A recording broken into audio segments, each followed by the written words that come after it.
കോഴിക്കോട് വളയത്ത് വ്യാപാര സ്ഥാപനത്തിന് മുന്നിൽ സ്റ്റീൽ ബോംബ് കണ്ടെത്തി. കണ്ടെയ്നറിൻ്റെ മൂടി തുറന്ന നിലയിലുള്ള ഒരു ബോംബാണ് കണ്ടെത്തിയത്.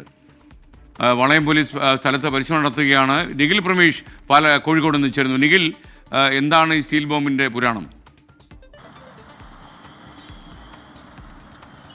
Good morning again. വളയം നടുക്കണ്ടിയിൽ ദാമോദരൻ എന്നയാളുടെ കടയ്ക്ക് മുന്നിലാണ് ഇത്തരത്തിലൊരു കണ്ടെയ്നർ കണ്ടെത്തുന്ന സാഹചര്യമുണ്ട്. അത് സ്റ്റീൽ കണ്ടെയ്നറാണ്. ഇതിൻ്റെ മൂടി ഭാഗം തുറന്നു കിടക്കുന്ന നിലയിലാണ്. വെടിമരുന്ന് ഉൾപ്പെടെയുള്ളവ നിലത്ത് ചിതറിക്കിടക്കുന്ന സാഹചര്യമുണ്ട്. വളയം പോലീസ് ഇതിനോടകം തന്നെ സംഭവ സ്ഥലത്തെത്തി പരിശോധനകൾ നടത്തുന്നുണ്ട്. ഈ സ്റ്റീൽ കണ്ടെയ്നർ അവർ കസ്റ്റഡിയിൽ എടുത്തിട്ടുണ്ട്. ഇത് എങ്ങനെയാണ് ഇവിടെ വന്നത് തുടങ്ങിയ കാര്യങ്ങളിലൊക്കെ ഒരു അന്വേഷണം ഇപ്പോൾ പുരോഗമിക്കുകയാണ്. രാവിലെ കട തുറക്കാൻ എത്തിയപ്പോഴാണ്, ദാമോദരൻ കട തുറക്കാൻ എത്തിയപ്പോഴാണ് ഇത്തരത്തിൽ ഈ സ്റ്റീൽ കണ്ടെയ്നർ കിടക്കുന്ന സാഹചര്യമുണ്ട്. അത് ബോംബ് സ്ക്വാഡും അല്പസമയത്തിനകം സംഭവ സ്ഥലത്തേക്ക് എത്തിച്ചേരുമെന്നുള്ള വിവരമാണ് ലഭിക്കുന്നത്. വളരെ ഗൗരവത്തിലാണ് പോലീസ് ഇതിനെ കാണുന്നത്. എങ്ങനെയാണ് ഈ പ്രദേശത്ത് ഇത്തരത്തിൽ സ്റ്റീൽ ബോംബെന്ന് സംശയിക്കുന്ന ഒരു വസ്തു എത്തിച്ചേർന്നത് തുടങ്ങിയ കാര്യങ്ങളിൽ ഇപ്പോൾ അന്വേഷണം പുരോഗമിക്കുകയാണ്. വെടിമരുന്ന് തന്നെയാണ് ഈ കണ്ടെയ്നർ ഉള്ളത് എന്ന് പോലീസ് ഇതിനോടകം തന്നെ സ്ഥിരീകരിച്ചിട്ടുണ്ട്. അതിന് എങ്ങനെയാണ് ഇവിടെ എത്തിയത് എന്നുള്ള കാര്യത്തിലാണ് ഒരു വ്യക്തത കൈവരേണ്ടത്.